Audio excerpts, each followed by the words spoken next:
इन्नल हम्दुलिल्लाहि नहमदुहु व नस्तईनुहु व नस्तगफिरुहु व नऊज़ु बिल्लाहि मिन शुरूरि अनफुसिना व मिन सय्यिआति अमालिना मन यहदिहिल्लाहु फला मुज़िल्ल लहु व मन युद्लिलहु फला हादिय लहु व नशहदु अन ला इलाहा इल्लल्लाह वहदहु ला शरीका लहु व नशहदु अन्ना मुहम्मदन अब्दुहु व रसूलुहु। रब्बि इश्रह ली सदरी व यस्सिर ली अमरी वहलुल उक़दतम मिन लिसानी यफ़क़हू क़ौली। अज़ीज़ी सामियात, अस्सलामु अलैकुम व रहमतुल्लाहि व बरकातुहू। जैसा कि आपके इल्म में आ ही चुका है कि आज का सेमिनार का उन्वान है depression and its Islamic cure, और मेरी गुफ्तगू का मौजू होगा cure of depression. As we know, this is the age of depression, anxiety and sadness. यानी ये वो एज है जिसमें हर तीसरा बंदा डिप्रेशन में है, और जो हालात चल रहे हैं उसमें यूथ ज़्यादा डिप्रेशन में है। ऐसा इसलिए हुआ क्योंकि हमने अल्लाह सुब्हान ताला को अपनी ज़िंदगी से निकाल दिया, अल्लाह के रसूल सल्लल्लाहु अलैहि वसल्लम की सुन्नत से दूर हो गए, हमने अपना लाइफ स्टाइल चेंज कर दिया, हमने किस तरह का खाना खाना स्टार्ट कर दिया, हमने किस तरह की रिलेशनशिप रखनी शुरू कर दी, हमने रातों को जागना और दिनों को सोना शुरू कर दिया। रिश्ते मोहब्बत के बजाय गर्ज और मतलब के लिए बनाने लगे। अल्लाह सुब्हान ताला ने हमको अपनी ज़िंदगी गुजारने के लिए एक बहुत ही बेहतरीन निज़ाम यानी दीन इस्लाम से नवाजा, और हमने क्या किया कि हमने अपने दीन को तर्क कर दिया और मगरिबी तहज़ीब को फॉलो करने लगे। ये है हमारा हाल, और बहुत फ़ख्र करते हैं मगरिबी तहज़ीब पर। एक बात तो तय है कि अगर हम अल्लाह के दीन और अल्लाह की ज़ात को अपनी ज़िंदगी से निकाल देंगे ना, तो हमारी ज़िंदगी में बेजारी, मुश्किलात और बेचैनी आ जाएगी। और अल्लाह सुब्हान ताला फरमाता है सूरह तौहा सूरह नंबर 9 आयत नंबर 124 में, वमन अरज़ा अन ज़िक्री फ़इन्ना लहू मईशतन ज़नका। मीन्स, और अगर तुम अल्लाह के ज़िक्र से रूगर्दानी करोगे तो हम तुम्हारी दुनियावी माश तंग कर देंगे।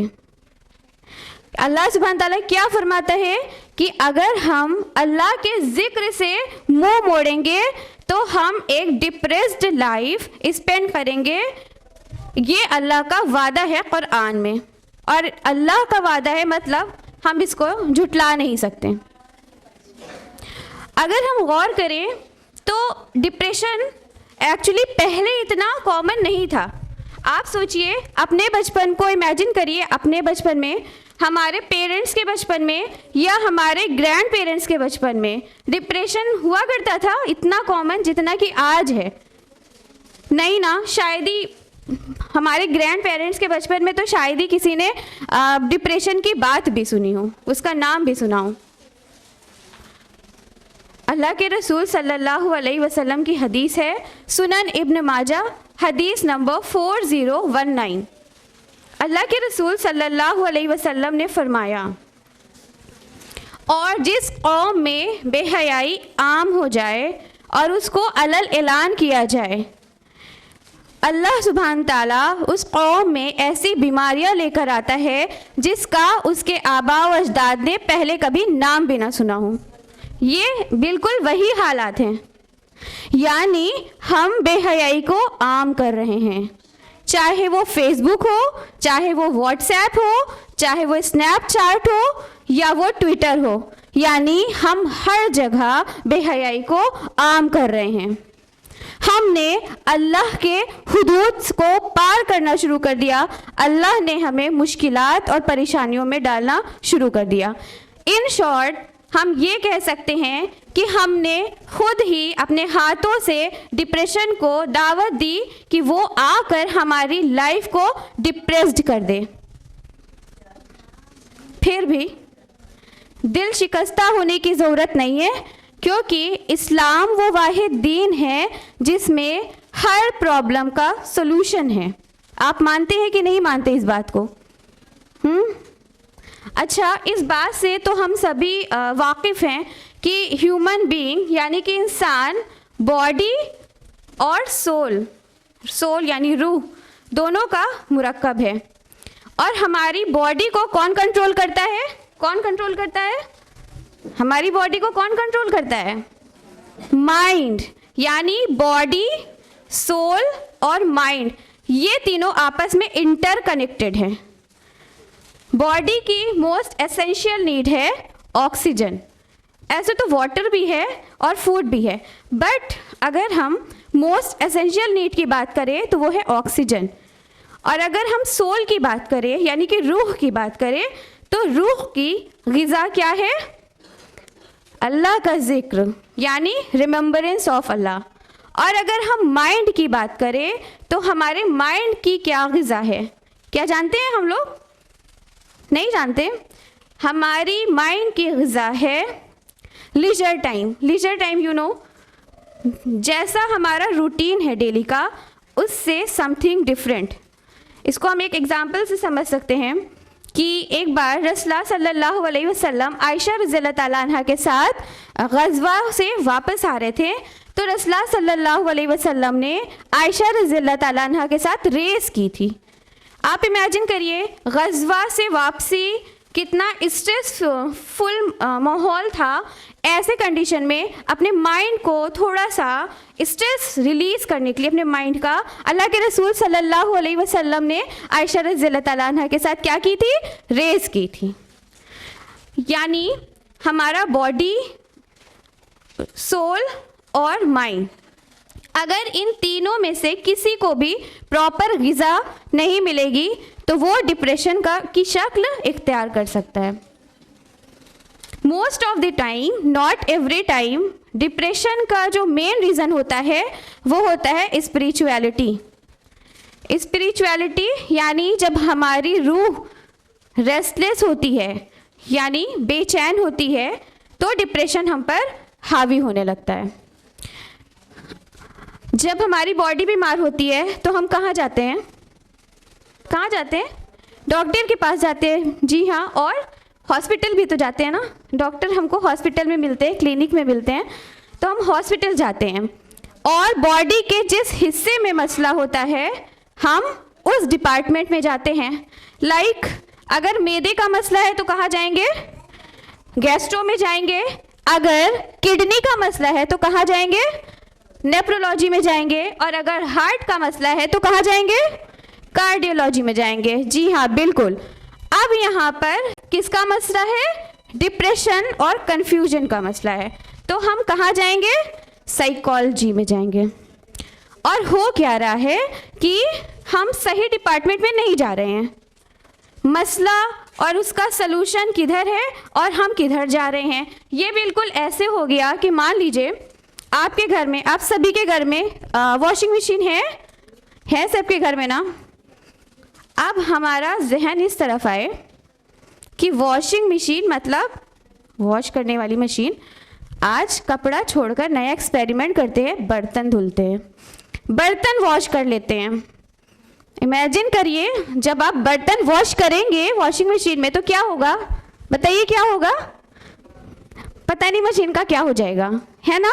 तो यही हो रहा है कि हमारा जो क्योर है, जो हमारा सलूशन है वो कहाँ है और हम न जाने कहाँ कहाँ जा रहे हैं।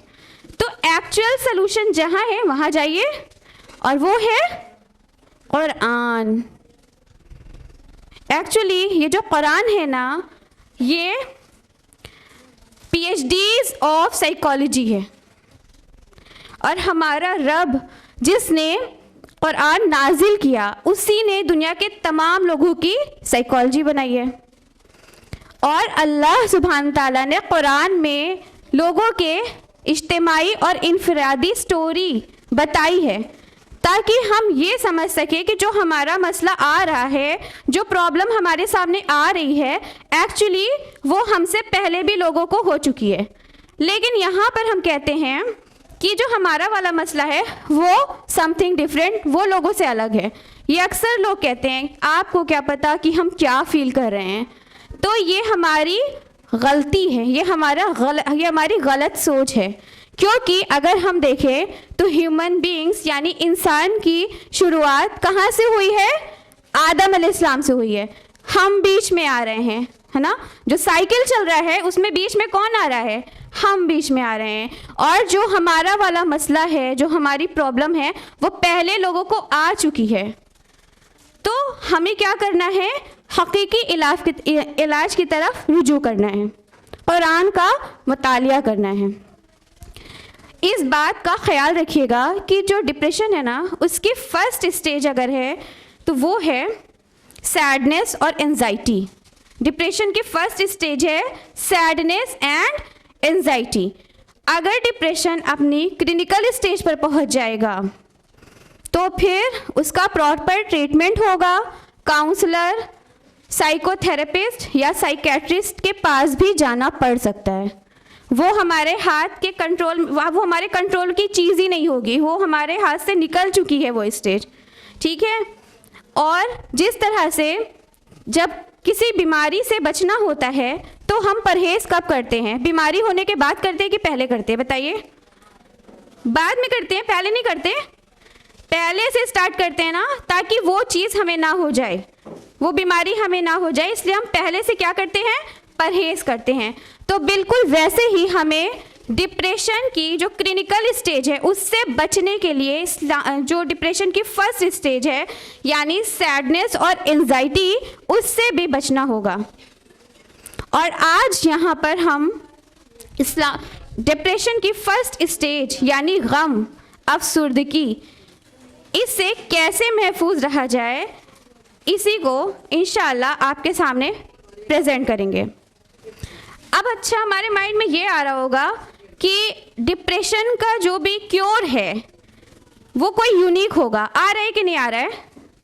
डिप्रेशन का जो क्योर है वो हमने कभी सुना ही नहीं होगा। ऐसा कुछ सुन रहे हैं ना, कोई नई चीज़ हमारे सामने आने वाली है, ऐसा नहीं है। वो ही सारे सॉल्यूशन हैं जो हम अपनी लाइफ में करते आए हैं, सुबह भी करके आए हैं, जाकर भी करेंगे और फ्यूचर में भी करेंगे।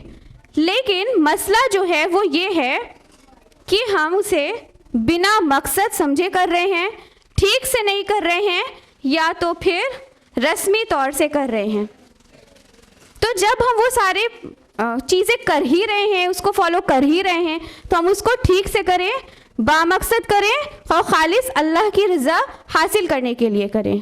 क्योंकि हमारा रब तो चाहता ही है कि हम सीख जाएं, और हमको सिखा रहा है हमारा रब, हमें टीचिंग्स दे रहा है, और हमारा रब चाहता है कि हम वो सारी चीज़ों को अपनी लाइफ में रिवाइव करें। हम कहते हैं ना कि हमें अल्लाह पर तवक्कुल है, हमें अल्लाह पर यकीन है। तो क्या वाकई हमें अल्लाह पर वैसा यकीन है जैसा हमको होना चाहिए? चेक करें हम अपने आप को। देखिए, होता ये है कि दुनिया में हम अल्लाह से ज़्यादा लोगों से उम्मीद करते हैं, लोगों की खुशी नाराज़गी का ख्याल रखते हैं कि अगर ये खुश हो गए, अगर ये हमसे नाराज़ हो गए तो हमें जॉब कैसे मिलेगी और हमारी पसंद का निकाह कैसे होगा। मतलब अल्लाह की मखलूक से हम इतनी उम्मीद रखते हैं, लेकिन उतनी उम्मीद और उतनी खुशी और नाराज़गी का हमें अल्लाह की नाराज़गी का कोई एहसास ही नहीं होता है। तभी तो हम लोगों को खुश करने में लगे रहते हैं, कभी तोहफे देकर और कभी रिश्वत देकर। एक मोमिन को अपने रब पर पूरा तवक्कुल करना चाहिए। हमारी दुआओं को कबूल करने वाला, हमारी परेशानियों को दूर करने वाला कौन है? वन एंड ओनली अल्लाह सुब्हान व तआला है। तो क्या हुआ कि हमारी लाइफ में कुछ डिलेज आ रहे हैं, इसके पीछे भी अल्लाह की हिकमत है, और हम अल्लाह के फैसले पर तभी राजी होंगे ना जब हमें अल्लाह पर तवक्कुल होगा। बाज़ औक़ात देखिए, लोग अपने रिस्क को लेकर बड़े परेशान रहते हैं। अल्लाह सुब्हान ताला फरमाते हैं सूरह ज़ारियात सूरह नंबर 51 आयत नंबर 58 में, इन्नल्लाह हुवा रज़्ज़ाक़ु, और बेशक अल्लाह ही रिस्क देने वाला है। तो अल्लाह ताला कुरान में कह रहा है कि अल्लाह रिस्क देने वाला है, लेकिन हम परेशान हैं, खाएंगे कहाँ से, कमाएगा कौन, रिस्क कौन देगा। मतलब हमारा अमल ये शो करता है कि हमें अल्लाह पर ट्रस्ट नहीं है। और एक चीज़ और होती है सोसाइटी में, मान लीजिए कोई बहुत परेशान है, उसकी इबादत भी बहुत अच्छी चल रही है, अल्लाह ने उसके ऊपर ट्रायल और टेस्ट का टाइम डाला हुआ है, तो हम क्या करते हैं, उसके पीछे पड़े रहते हैं कि आपकी तो मतलब इबादत बहुत अच्छी है, आप तो माशाल्लाह नवाफिल भी अदा करते हैं, तब भी आपके हालात नहीं बदल रहे हैं, अल्लाह ताला नहीं तब्दील कर रहा है। तो अगर हम ऐसा कर रहे हैं तो समझ लीजिए एक इंसान जो पहले से परेशान है, हम उसको मज़ीद परेशान कर रहे हैं। हम ऐसा ना करें। और जो इंसान जो वाकई स्ट्रेस में है, वो ऐसे लोगों की ज़हनियत को बिल्कुल भी पॉइंट ना करे, एक कान से सुने और दूसरे कान से निकाल दे, यही एक ऑप्शन है। हम अल्लाह सुब्हान ताला हमसे गुड यानी बहुत हमसे चाहता है कि हमारा तवक्कुल बहुत अच्छा हो अल्लाह पर।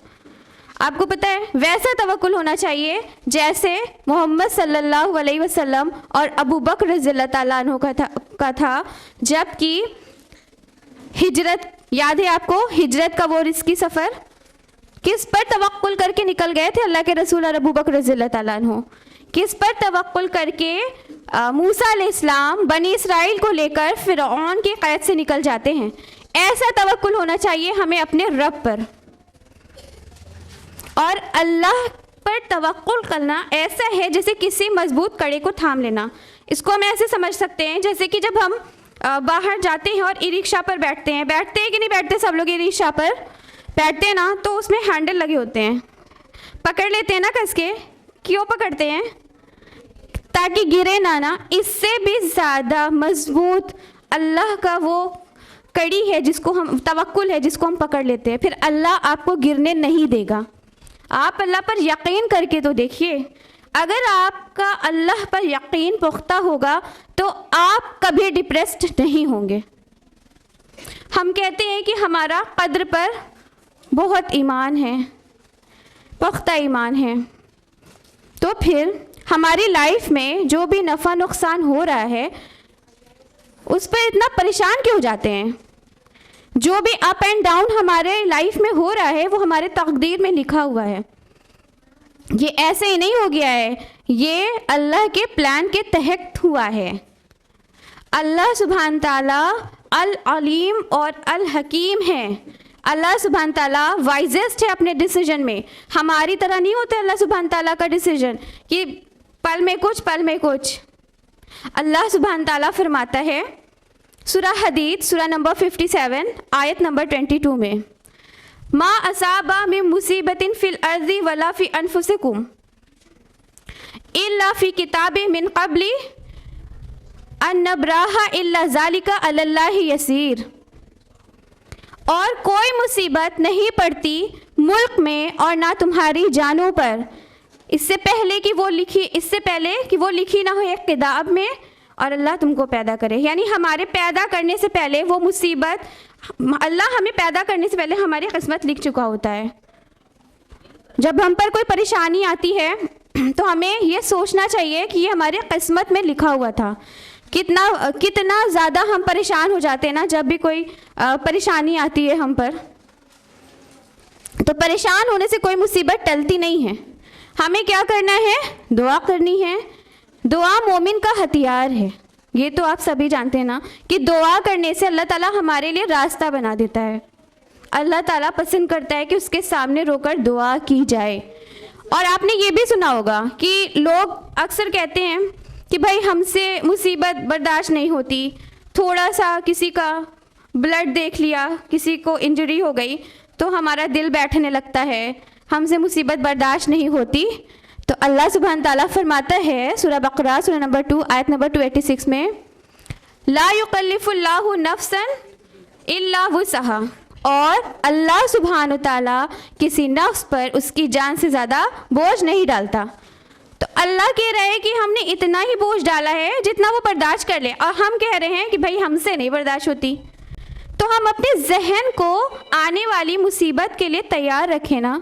इसको हम ऐसे भी समझ सकते हैं, मान लीजिए कोई है, अल्लाह ना करे लेकिन मान लीजिए, सपोज जैसे मैथ्स में हम लोग मान लेते हैं ना, सपोज बिल्कुल वैसे ही मान लीजिए कि कोई फैमिली में बहुत बीमार है और काफ़ी दिनों से बीमार है, उसका ट्रीटमेंट चल रहा है और वो नहीं ठीक हो रहा है।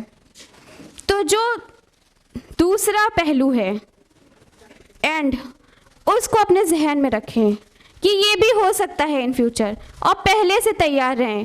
कहीं ऐसा ना हो कि जब वो वाली हालत आए तो हम बिल्कुल बिखर जाएं, सदमे में चले जाएं, सुबह एक लाश उठ रही है तो शाम में दूसरी उठने की नौबत आ जाए। तो जब हमें कद्र पर यकीन होगा ना तो फिर ये हालत नहीं आएगी और डिप्रेशन हम पर हावी भी नहीं होगा। ईमान is the antidote of depression. इसी तरह से अगर हम अल्लाह की बात करें तो डिप्रेशन अल्लाह की जिक्र से भी हम काफ़ी हद तक उस पर कंट्रोल पा सकते हैं। कैसे? अल्लाह की जिक्र की अगर हम बात करें तो फर्स्ट और फॉरमोस्ट है, क्या है बताइए आप लोग? यस, जी हाँ, आप सबको पता है। फर्स्ट एंड फॉरमोस्ट है सलाह। अल्लाह सुब्हान ताला फरमाता है सूरह तौहा आयत नंबर 14 में, वाक़ीमिस सलाती ली ज़िक्री, और नमाज कायम करो अल्लाह के ज़िक्र के लिए। यानी नमाज अल्लाह का ज़िक्र है। आप जानते हैं अल्लाह के रसूल सल्लल्लाहु अलैहि वसल्लम की ज़िंदगी में जब कोई मतलब ज़ाती उनकी कोई मुश्किलात या परेशानी आती, या तो दीन की तबलीग करने में कोई परेशानी आती, तो आप सलाह से मदद लेते थे। आप सजदे में गिर जाते थे, नमाज के लिए खड़े हो जाते थे। और हमारा ये हाल है, गम में बैठे रहेंगे और नमाज नहीं पढ़ी जाती। जब कहा जाता है नमाज पढ़ लीजिए, हमसे नहीं होगा, मेरा माइंड ही कॉन्शियस नहीं है, कैसे नमाज पढ़ें, किसके लिए दुआ करें, क्या दुआ करें, अभी तो इतनी बड़ी परेशानी आई है, दुआ ही नहीं सुनता माज़अल्लाह। ये होते हैं हमारे थॉट्स उस वक्त जब कोई मुसीबत आती है। अगर आपका मन नहीं भी लग रहा है, अपने आप को खींच कर सलाह में खड़ा कर लीजिए। और नमाज में मन ना रखने का एक बहुत बड़ा रीज़न ये भी है कि हम लोग अलम तरा कैफ़ा से लेकर सूरह नास तक रटे हुए हैं, पढ़ डालते हैं। उसके लिए माइंड को कॉन्शियस होना भी नहीं पड़ता, रटे हुए हैं, पढ़ लिया, कितनी जल्दी नमाज पूरी हो जाती है ना। तो हम ये कर सकते हैं अपना मन सलाह में प्रॉपर लगाने के लिए कि कुरान की जो बड़ी बड़ी सूरा हैं उनकी चंद आयात लर्न कर लें। ठीक है, अब जो नई नई सूरा क्योंकि हमने लर्न किया है, तो जब हम उसको रिसाइट करेंगे तो कॉन्शियस माइंड से करेंगे ना, पूरा जहन रहना चाहिए, कहीं कोई मखरज में कोई गलती ना हो जाए या लफ्ज़ की अदायगी में कोई गलती ना हो जाए। तो देखिए हमारा माइंड क्या हो जाएगा, होगा बिल्कुल कॉन्शियस रहेगा, फोकस देकर पढ़ पाएंगे हम। और ज़रा सी सलाह आपकी लंबी होगी ना, तो फिर आप देखिए जो पहले वाली कैफियत है आपकी, यानी आप डिप्रेशन में हैं, वो बिल्कुल धीरे धीरे करके आपने सलाह को थोड़ा लंबा कर लिया और फिर क्या हुआ, वो जो कैफियत थी वो ख़त्म हो गया, आप डिप्रेशन से बाहर आ जाएंगे। अल्लाह के रसूल सल्लल्लाहु अलैहि वसल्लम की आंखों की ठंडक है नमाज। और हमारी ठंडक किस चीज़ में है? सलाह में तो नहीं है। कुकुम्बर के पीस काट कर लगा कर आँखों में लेट जाएंगे ब्यूटी पार्लर में या घर में, उससे आंखों को ठंडक मिलती है। हमारा रब, हमारे रसूल सल्लल्लाहु अलैहि वसल्लम फरमाते हैं कि नमाज आंखों की ठंडक है। उससे नहीं ठंडक मिलती, लेकिन वो जो ब्यूटिशियन अगर हमको नुस्खा बता देती है, वो करते हैं, न जाने कितना घंटा लगा देते हैं उसे करने में, लेटे रहते आराम से सुकून से। अल्लाह सुब्हान ताला फरमाता है सूरह बकरा सूरह नंबर 2 आयत नंबर 153 में, वाक़ई या अय्युहल्लज़ीना आमनुस्तईनु बिस्सब्रि वस्सलाह, और ए मोमिनो मदद हासिल करो सब्र और नमाज से। अल्लाह की याद का बेहतरीन सोर्स अल्लाह के रसूल सल्लल्लाहु अलैहि वसल्लम की सिखाई हुई मसनून दुआएं भी हैं। जानते हैं ना आप लोग, प्रॉफिटिक दुआ हम लोग उसको कहते हैं समटाइम्स मसनून दुआएं, समटाइम्स प्रॉफिटिक दुआज कहते हैं। तो देखिए, अब क्योंकि हमारी रूह बीमार है ना, तो हम क्या करेंगे, जब हम बीमार होते हैं तो डॉक्टर जो प्रिस्क्रिप्शन पर लिखते हैं TDS मतलब 3 टाइम अ डे, यानी दिन में 3 बार हमको दवा लेनी होती है, मेडिसिन लेनी होती है। अब हमारी रूह बीमार है, रेस्टलेस है, बेचैन है, हमें क्या करना है, इसी TDS का फॉर्मूला अपनाना है। कैसे? मॉर्निंग अस्कार फॉर मॉर्निंग प्रोटेक्शन, इवनिंग अस्कार फॉर इवनिंग प्रोटेक्शन और बिफोर स्लीप अस्कार फॉर नाइट प्रोटेक्शन। यानी हम अल्लाह का जिक्र करें चलते फिरते, उठते बैठते, कभी तन्हाई में कभी लोगों के साथ। तन्हाई में तो हो भी जाता है, लेकिन जब लोगों के साथ बैठते हैं तो उनकी तरह की बातें करते हैं, कभी ऑनलाइन शॉपिंग, कभी बहुत एक्सपेंसिव कॉस्मेटिक और क्या क्या, कभी रेसिपीज़ पूछी जाती है नई नई। तो इस तरह की बातें करना पसंद करते हैं, और वो महफिल बेस्ट होती है जहाँ पर अल्लाह का जिक्र होता है। अल्लाह के ज़िक्र की अगर हम बात करें तो कुरान की रोज़ाना तिलावत करें। जब हम कुरान को प्रॉपर मखारिज के साथ पढ़ते हैं ना, तो आपको पता है जो हमारे जहन में जो एंजाइटी और स्ट्रेस होता है वो रिलीज़ होता है। कैसे? जब हम प्रॉपर मखारिज के साथ तेज़ आवाज़ से, अच्छी आवाज़ से तिलावत करते हैं तो हमारा वोकल सिस्टम पार्टिसिपेट करता है, और फिर क्या होता है कि जो पहले वाला स्ट्रेस, जो एंजाइटी वाला स्ट्रेस था, वो रिलीज़ होता है, और जो दूसरा स्ट्रेस पड़ रहा है, मतलब जब हम कुरान को रिसाइट कर रहे हैं तो ये वाला जो एक गुड स्ट्रेस है, ये स्ट्रेस उस स्ट्रेस को निकाल देता है। और हो सकता है कि आपने सुना हो, अगर आप किसी साइकोथेरेपिस्ट के पास गए हो तो आपको वो लाफ्टर थेरेपी बताते हैं, सजेस्ट करते हैं कि आप बहुत एंजाइटी है आपको, बहुत सैड हैं, तो आप क्या करिए, लाफ्टर थेरेपी करिए, और उसका अच्छा खासा पैसा भी लेते हैं। ये पता है आपको, ये जो लाफ्टर थेरेपी है, ये वही वर्क करता है जो कुरान की तिलावत करती है। लाफ्टर थेरेपी से भी जो हमारा वोकल सिस्टम है, उसका जो स्ट्रेस है वो रिलीज होता है। हमारा रब बता रहा है, हमें उसकी इंपॉर्टेंस नहीं होती, लेकिन अगर कोई काउंसलर बता देता है और जहाँ पर हम पैसा देकर आए होते हैं उस पर पूरा इत्मीनान होता है। इसी तरह से एक साइकोथेरेपी है, इंटेलेक्ट एनेस्थीसिया, हो सकता है आप लोगों ने इसका नाम सुना हो। इसमें ये काफ़ी महंगी होती है ये थेरेपी।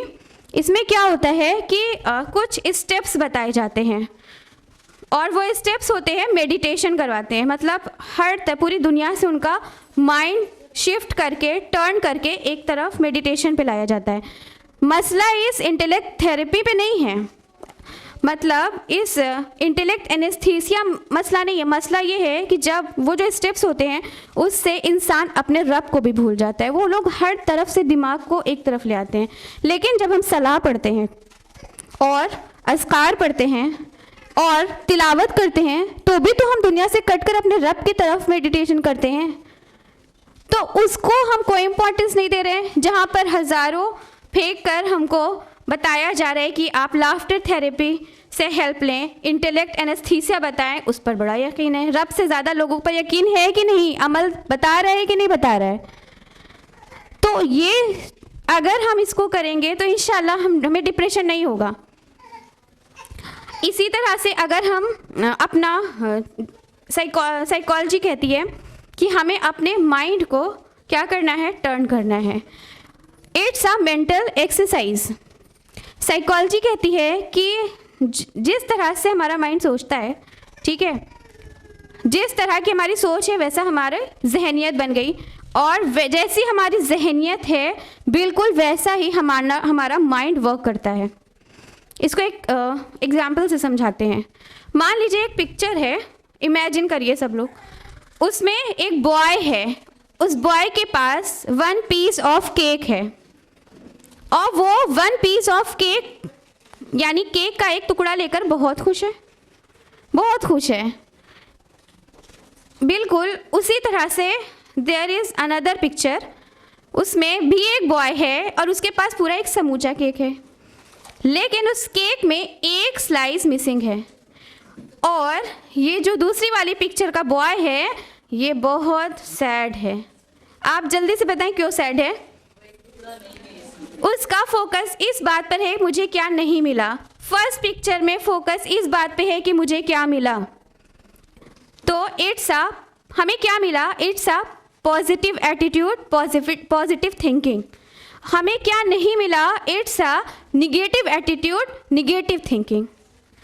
ठीक है, तो और हमारा रब हमें बिल्कुल सिंपल सा फार्मूला बताता है कि जब कभी आपको लगे कि आपको ये चीज़ें नहीं मिली तो आप क्या करें। फरमाया सूरा निसा सूरा नंबर 4 आयत नंबर 32 में वला ततमन्नौ मा फज़लुल्लाहि बिही बाज़िकुम औलियाउ बाज़, यानी और ना आरजू करो उस चीज़ की जिस पर हमने बाज़ को बाज़ पर फजीलत बख्शी। यानी फॉर्मूला ये है कि हमें अपने से ज़्यादा वालों को नहीं देखना है, हमें अपने से कमतर वालों को देखना है।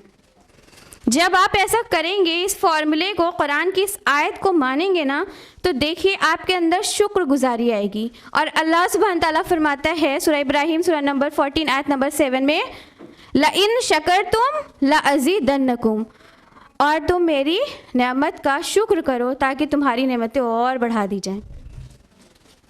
और उसी जगह सूरह बकरा सूरह नंबर 2 आयत नंबर 152 में फरमाता है वला तकफुरून, और ना शुक्री करो मेरी। अब देखिए, अब हम इस पर अपना जो फोकस है इसको शिफ्ट कर रहे हैं, तो कितनी आसानी से जो हमारी पॉजिटिव थिंकिंग है वो हमारी जो निगेटिव थिंकिंग है वो पॉजिटिव थिंकिंग की तरफ आ गई। हम अल्लाह के शुक्रगुजार भी बन गए, अल्लाह हमसे खुश भी हो जाएगा इंशाल्लाह, और अल्लाह अपनी नेमत को हम पर और बढ़ा भी देगा।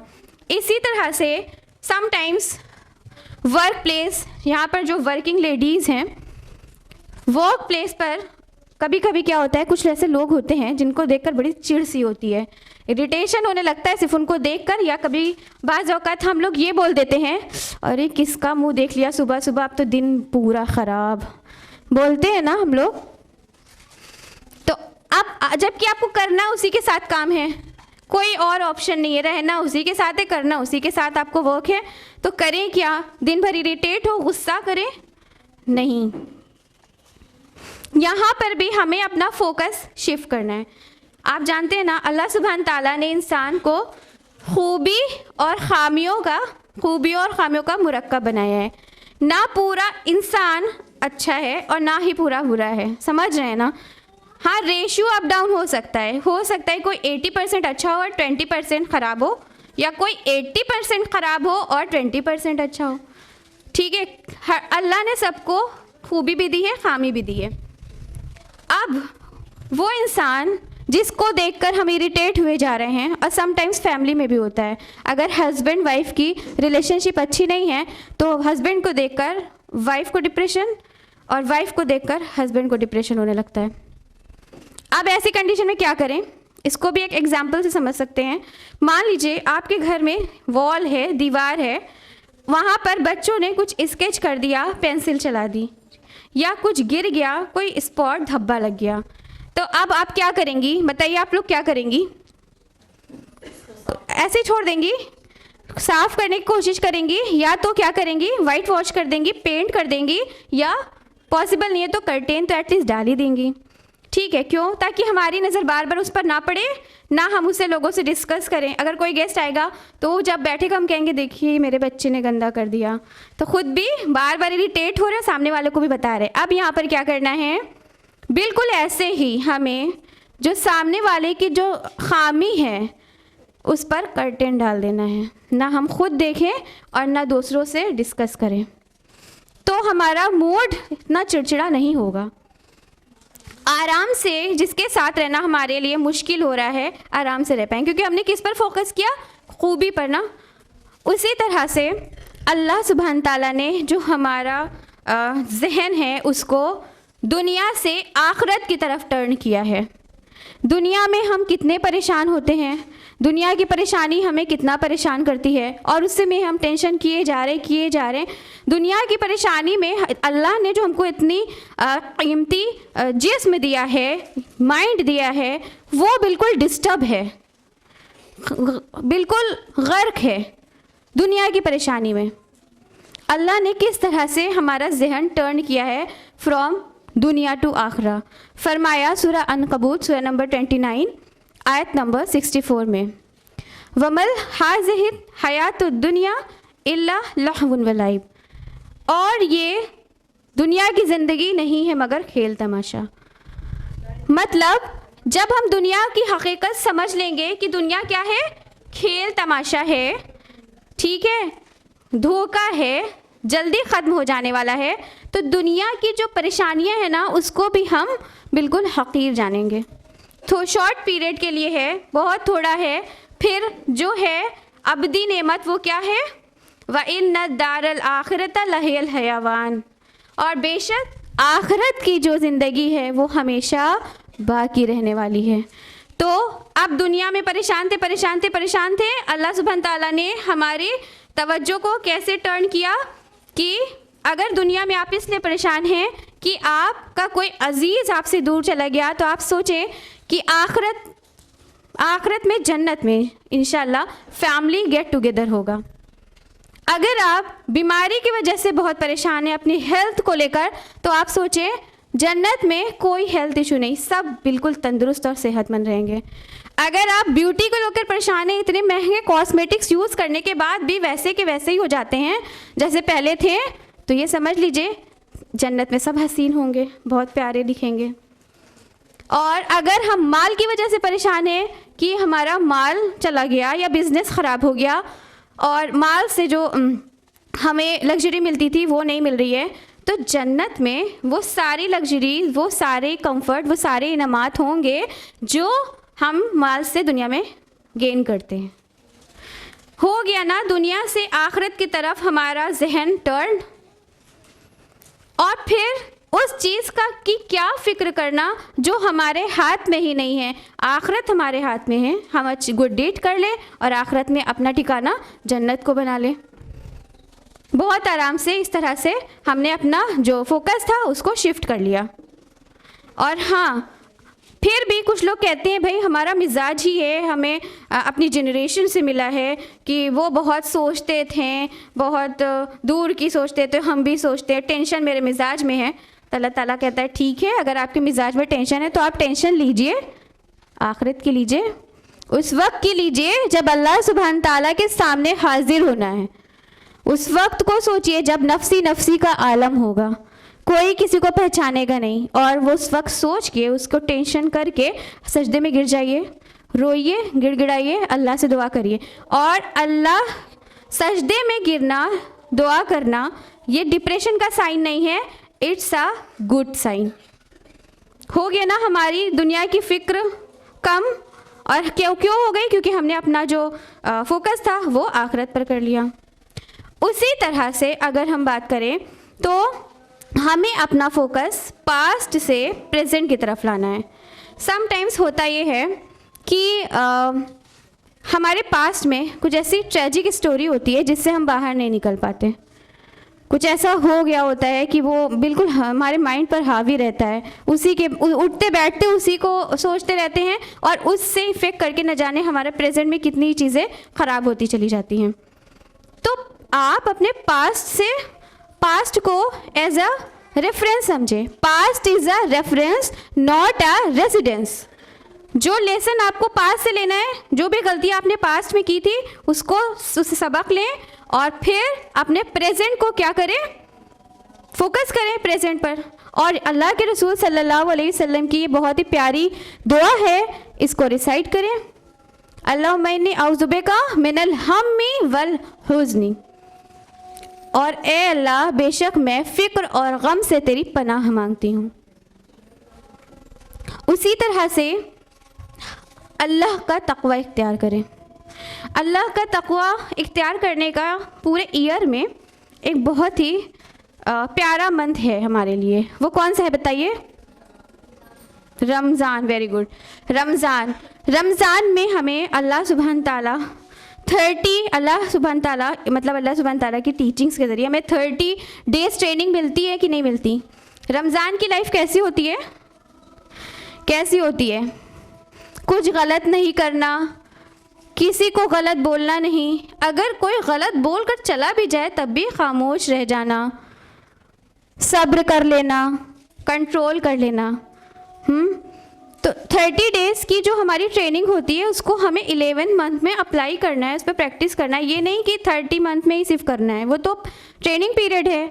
और जो हमारे आने वाले जो लाइफ है, जब तक हम जिंदा हैं तब तक हमें उस पर क्या करना है? प्रैक्टिस करना है। लअल्लकुम तत्तकून की जो कैफियत है वो हमारे अंदर आ जानी चाहिए। अल्लाह सुब्हान ताला फरमाता है सूरह तलाक सूरह नंबर 65 आयत नंबर 2-3 में, वमन यत्तकिल्लाह यजअल लहू मखरजा व यरज़ुक़हु मिन हैसु ला यहतसिबु, और जो अल्लाह का तक़वा इख्तियार करेगा अल्लाह उसके लिए राह निकाल देगा और उसको ऐसी जगह से रिस्क देगा जिसके बारे में उसने कभी गुमान भी ना किया हो। सुभान अल्लाह, कितनी अच्छी बात है ना कि परेशानी भी हमारी दूर हो गई और जो मौज थी वो भी मिल गई। और कभी आप सर्च करके देखें तो इस आयत के रेफरेंस में कितनी सारी स्टोरीज़ है, बहुत सारी स्टोरीज़ है कि किस किस तरह से अल्लाह ताला कैसे लोगों के लिए रास्ता बना देता है और साथ ही साथ रिस्क भी देता है। उसी तरह से डिप्रेशन को हम बैलेंस करने के लिए, एंजाइटी से बचने के लिए हम सोशल एक्टिविटीज़ में पार्टिसिपेट कर सकते हैं। जैसे दूसरों की हेल्प करना। अभी लास्ट मंथ जो लेक्चर हुआ था वो भी यही था ना, शेयरिंग, इम्पोर्टेंस ऑफ शेयरिंग पर था, आर्ट ऑफ शेयरिंग, कि दूसरों की हेल्प करके कितना सुकून मिलता है। तो ये भी सोशल एक्टिविटी है। और बाज़ औक़ात लोगों की ये सोच होती है कि अभी तो खुद ही इतना परेशान है, हमारी परेशानी तो सॉल्व हो नहीं रही है, चले हम दूसरों को देखने। होता है कि नहीं? लोग कहते हैं ना, और अभी ये भी कहते हैं कि अभी ये तो मतलब बीमार, हम खुद बीमार हैं और वो हमको देखने नहीं आए तो हम भी उनको देखने नहीं जाएंगे। ऐसा होता है कि नहीं? लोग बोलते हैं ना, हमें ये करना है, ऐसे होंगे हम ये नहीं कर सकते, क्योंकि निगेटिविटी भले ही कितनी हो हमारी ज़िंदगी में, फिर भी हमें क्या करना है? दूसरों की मदद करनी है और अपनी जो वैल्यू है, value of our life improve करना है। बाहर निकले, देखें कौन भूखा है उसको खाना खिला दें, कौन है जो एजुकेशन गेन करना चाहता है, फाइनेंशियल कंडीशन इतनी वीक है, नहीं कर पा रहे हैं, उसकी हेल्प करा दें, उसका कहीं एडमिशन करा दें। दुनिया में लोग गर्क हैं, सिराते मुस्तकीम से भटके हुए हैं, उनको दावत के ज़रिए, तबलीग के ज़रिए, कुरान और हदीस के ज़रिए उसको वापस सिराते मुस्तकीम पर ले आएं। इसके बाद जो आपको खुशी मिलेगी ना दूसरों के काम आकर, वो खुशी आपको 16 आना और 24 कैरेट गोल्ड, प्योर गोल्ड ख़रीद कर भी नहीं मिलने वाली है। गोल्ड ख़रीदने पे बहुत खुश होती है ना लेडीज़, और ऐसा करने पर देखिए दुनिया में जिसकी आप हेल्प कर रही हैं वो आपको दुआएं देगा और आखिरत में आपके लिए ख़जाना तैयार हो रहा है, नेकी का ख़जाना। तो अगर हम ये सोचते हैं कि जब हालात अच्छे होंगे, फेवरेबल कंडीशन होगी तब करेंगे, तो क्या गारंटी है कि हालात बदलेंगे तो हम जिंदा रहेंगे? हो सकता है हालात बदलने से पहले हम ही ख़त्म हो जाएं। और कुरान की इस आयत को हमेशा याद रखिए। फरमाया सूरह शरा सूरह नंबर 94 आयत नंबर 6 में, इन्नमाल उसरी युसरा व इन्नमाल उसरी युसरा, बेशक हर मुश्किल के साथ आसानी है, बेशक हर मुश्किल के साथ आसानी है। गौर करिए इसके ट्रांसलेशन पर, हर मुश्किल के बाद आसानी नहीं, हर मुश्किल के साथ आसानी है।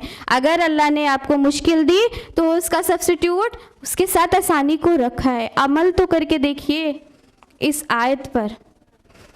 पेरेंटिंग की अगर हम बात करें तो तरबियत, क्या कहना है इस 21st सेंचुरी की तरबियत। बचपन से इतनी पैम्परिंग करते हैं अपने बच्चों की, इतनी छोटी से छोटी, बड़ी से बड़ी सारी चीज़ें मुहैया कराते हैं। फिर जब एडवर्स कंडीशन आती है तो बच्चा संभल नहीं पाता।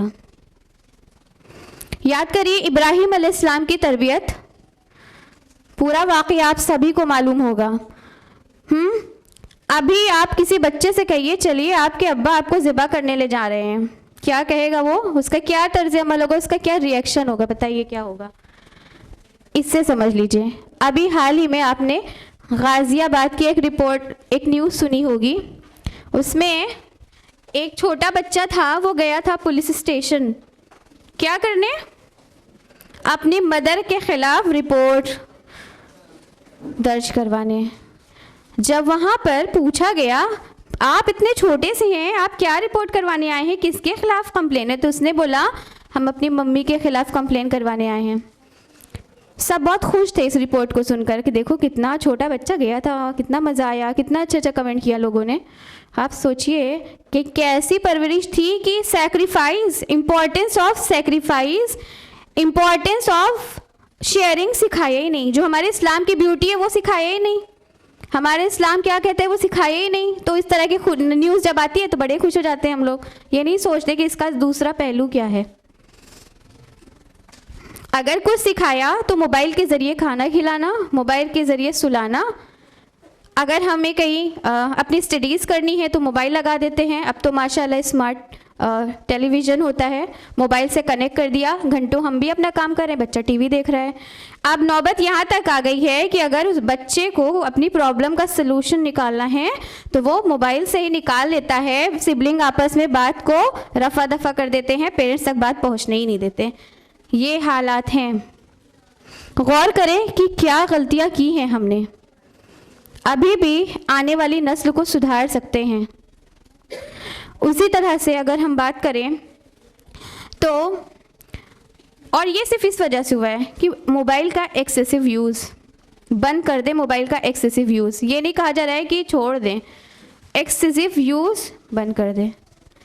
सोशल मीडिया जो कि हमें, हमारी लाइफ को हम कह सकते हैं पूरी तरह से अहाता किया हुआ है सोशल मीडिया ने। उठते बैठते न्यूज़, खाना खाते न्यूज़, और न्यूज़ के अलावा भी बहुत सी चीज़ें। न्यूज़ फीड की हमें आदत बन गई है। इसको एक एग्जांपल से हम समझ सकते हैं। फ्रिज सभी के घर में है ना।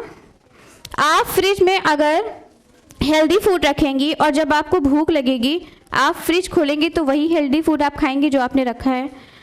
उसी जगह अगर आप अल्कोहल और वाइन और ड्रग्स रखेंगी तब भी आप भूख लगी है, फ्रिज खोलेंगी, यही तो इनटेक करेंगी ना। और ये क्या करेगा? ये वो करेगा एज अ स्लो पॉइजन। तो हम भी सोशल मीडिया यानी मोबाइल, यूट्यूब की बात करें तो जो हम सर्च करें इट शुड बी हेल्दी, वो हेल्दी होना चाहिए। जब हम मोबाइल या यूट्यूब या फेसबुक, सोशल मीडिया पर जाते हैं तो क्या देखते हैं? हाउ टू लुक ब्यूटीफुल, हिजाब ट्यूटोरियल 1-1 घंटा। अगर एक पार्टी में जाना होता है 1-1 घंटा देखते हैं कि आज कॉकी कैसे सबसे प्यारे लगेंगे, फिर किसको कितना लाइक मिला, कौन कहाँ घूमने गया है, फिर सोचते हम भी पहुँच जाएं वहीं। और अगर अल्लाह ने फाइनेंशियल कंडीशन इतनी स्ट्रॉन्ग नहीं बनाई है तो डिप्रेशन में चले जाते हैं। है ही नहीं है पैसा, क्यों परेशान है, मुझे मेरा वहाँ जाना ख्वाब था, अब मनी नहीं है, कैसे जाएं, हो गए डिप्रेस्ड। तो नहीं होना है ना, हमें वो करना ही नहीं है ये सारी चीज़ें। हमें सोशल मीडिया से, यूट्यूब से हेल्दी रिलेशनशिप बनानी है। वो कैसे हो सकती है? हम जब यूट्यूब पर जाएं तो हम ये भी तो देख सकते हैं ना कि हम अच्छे मोमिन कैसे बन सकते हैं, हम अपना ईमान कैसे बूस्ट कर सकते हैं। ये सारी चीज़ें देखें तो हमें नहीं होगा डिप्रेशन। और आपने ये भी मतलब नोटिस किया होगा कि जिस तरह की वीडियो आप सर्च करते हैं यूट्यूब आपको बिल्कुल वैसा ही वीडियो सजेस्ट करता है। जैसी चीज़ आपने सर्च की नेक्स्ट जो वीडियो होती है उसका सजेशन वैसे ही होता है। तो हेल्दी रिलेशनशिप बनाएं सोशल मीडिया से। उसी तरह से अगर हम बात करें तो हम ख़वातीन स्पेशली एक बहुत ही हमारे अंदर ये थिंकिंग होती है कि हम मिस परफेक्ट हैं। जिस महफिल में जाएं हमारा ड्रेस बेस्ट, पार्लर से तैयार हो तो हर जगह जहाँ जाए महफिल में बिजली गिराएं। और अगर हमने ऑर्डर किया है अबाया या बैग, तो जिस महफिल में हम जाएं और अगर कोई हमें वैसा दिख गया, वैसा अबाया या वैसा बैग लिया हुआ, तो सोचिए हम क्या क्या करते हैं। मेरे जैसा कैसे इसने पहना, अब मैं इसको दोबारा कभी पहनूंगी ही नहीं, चाहे वो जितना महंगा हो। करते हैं, ये कोई मजाक की बात नहीं कर रहे हैं। हमने देखा है, लोगों को कहते हुए भी देखा है। और जितनी देर पार्टी में रहेंगे उतने देर डिस्टर्ब, किस लिए? क्योंकि उसने मेरी तरह अबाया पहना है, उसने मेरी तरह बैग लिया हुआ है। तो अगर आप वाकई परफेक्ट बनना चाहते हैं तो एक्सटर्नल परफेक्शन पर ध्यान क्यों, इंटरनल परफेक्ट बने ना। और एक और चीज़ होती है इंसान के अंदर, बाज़ औक़ात कहते हैं मुझसे गलतियां नहीं होती, मैं हर कदम बहुत फूक फूक के रखती हूँ। आपसे गलतियां नहीं होती, हम सब से गलतियां नहीं होती, इसका मतलब हम लोग फरिश्ते हैं। फरिश्तों से नहीं होती गलतियां, क्योंकि फरिश्तों को अल्लाह ने फ्री विल नहीं दी है, इसलिए उनसे गलतियां नहीं होती हैं। और जो हमारा रब है, जिसने हमारी साइकोलॉजी बनाई है, उसने क्यों इस्तग़फ़ार का, तौबा इस्तग़फ़ार का रास्ता क्यों हमें दिखाया? क्योंकि उसको पता है कि हम गलतियां करेंगे। हमको नहीं पता, हम कह देते भाई हमसे गलती नहीं होती, लेकिन रब को पता है, इसलिए उसने इस्तग़फ़ार का रास्ता हमको दिखाया कि जब भी हमसे कोई मिस्टेक हो जाए, कोई गलती हो जाए, तो हम टर्न हो अल्लाह की तरफ, तौबा करें, अल्लाह की तरफ रुजू करें। और देखिए, ये तो बातें हो गई। अब समथिंग डिफरेंट बात आ रही है, और वो ये कि समटाइम्स जो डिप्रेशन होता है वो it's a indicator, it's a knock from Allah सुब्हान ताला। अल्लाह ताला नॉक करता है। डिप्रेशन कभी कभी जो होता है लोगों को, वो इसलिए भी होता है कि अल्लाह नॉक करता है, अल्लाह आपको इंडिकेट कर रहा होता है कि आपकी लाइफ में कुछ गड़बड़ हो रहा है, कुछ गलत हो रहा है। फॉर एग्ज़ाम्पल, अगर कोई हराम रिलेशनशिप में है, unlawful, illegal, like boyfriend girlfriend live in relationship, इस तरह से, तो अल्लाह नहीं चाहता कि हम उसमें रहें, हम उसमें आगे बढ़ें। अल्लाह हमारी नींद डिस्टर्ब कर देता है, हमारी नींद इंटरप्ट हो जाती है, हमें नींद नहीं आती, बेचैन रहते हैं। ये अल्लाह का इंडिकेशन होता है, ये अल्लाह की तरफ से नॉक होती है कि जो आपकी लाइफ में गलत हो रहा है उसको छोड़ दीजिए। क्योंकि मैं नहीं, मतलब अल्लाह नहीं चाहता कि आप अपनी आखिरत बर्बाद करें, इसलिए आपको अल्लाह ताला नॉक करता है कि निकाल दीजिए वो सारी चीज़ें और अपने आप को राइट पाथ पर ले आइए।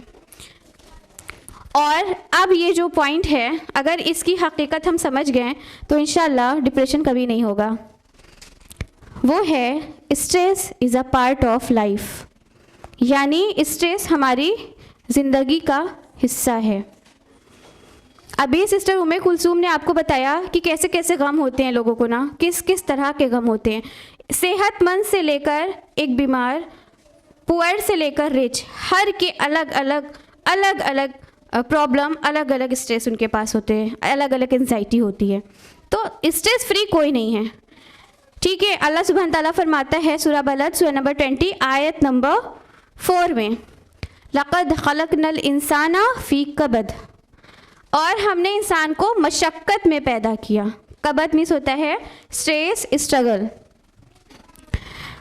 आपने देखा होगा जब बेबी बॉर्न हो, मतलब जानती हैं कि जब बेबी बॉर्न होता है तो इस प्रोसीजर में समटाइम्स मदर की लाइफ को ख़तरा होता है, समटाइम्स बेबी की, और कभी कभी तो मौत ही हो जाती है। होता है कि नहीं होता? तो कितना स्ट्रेसफुल ये प्रोसीजर होता है।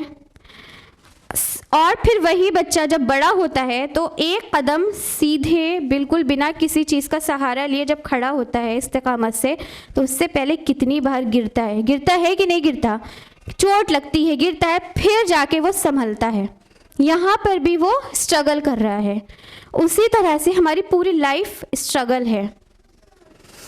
और जो चैलेंज वो ये नहीं है कि हम स्ट्रेस फ्री लाइफ स्पेंड करें, चैलेंज ये है कि अपनी लाइफ में स्ट्रेस को बैलेंस कैसे करें। क्योंकि अगर हम ये सोचें कि ये जो लाइफ है ये स्ट्रेस फ्री हो जाए, तो फिर हम एक एक्टर हैं और हम प्ले कर रहे हैं, और इसके अलावा कोई हकीकत नहीं है। आप खुद सोचिए, दुनिया के अफजल तरीन इंसान कौन है? कौन है?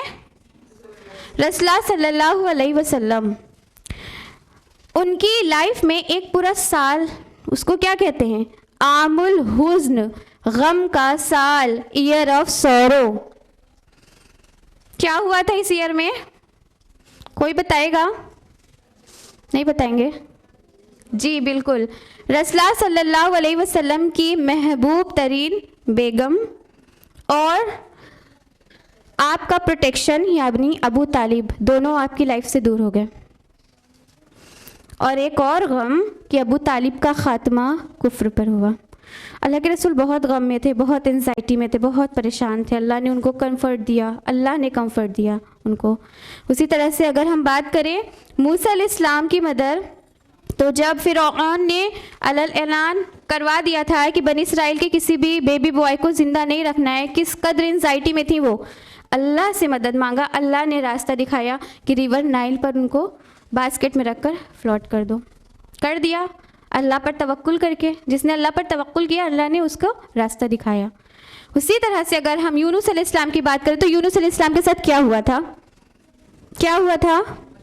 मछली के पेट में चले गए थे। जी हाँ बिल्कुल। तो क्या वहाँ डिप्रेशन में चले गए थे? दुआ करते थे ना, दुआ कर रहे थे, ला इलाहा इल्ला अंता सुब्हानका इन्नी कुन्तु मिनज़ ज़ालिमीन। अल्लाह ने उनकी दुआ ग्रांट की और उनको मछली के पेट से निजात दी। उसी तरह से अगर हम मरियम सलामुन अलैहा की बात करें तो वो वक्त जबकि ईसा अलैहिस्सलाम की विलादत का वक्त था, तन्हे तन्हा थी, अकेली थी, कोई नहीं था दुनिया में, कोई एक बंदा नहीं था उनके पास। किसने हेल्प की थी?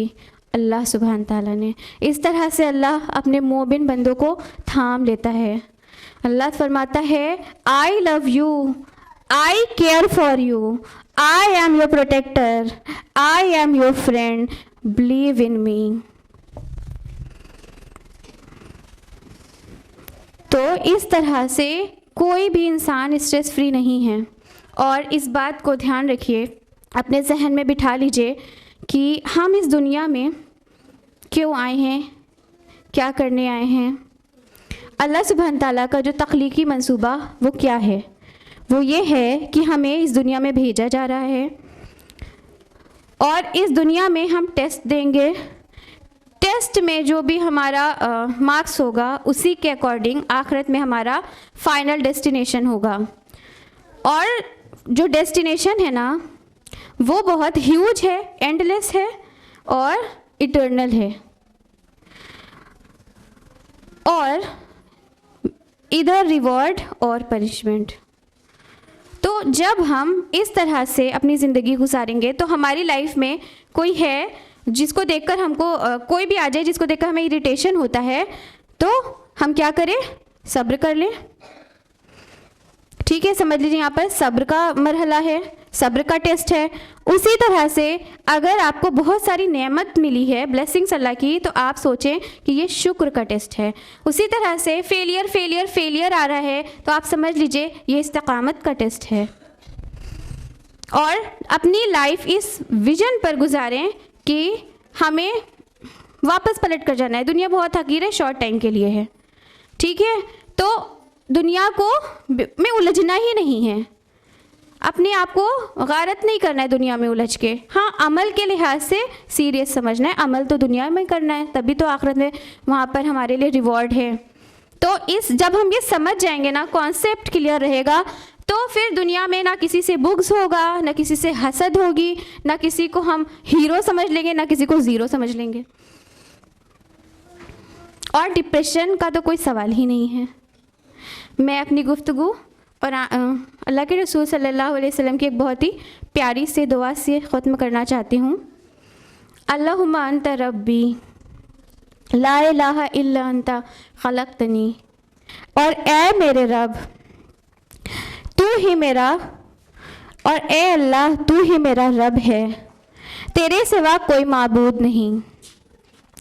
मैं तेरा बंदा हूँ, मैं अपनी क़ुव्वत के मुताबिक तेरे अहद व पैमान पर कायम हूँ। ए अल्लाह, मैं तुझसे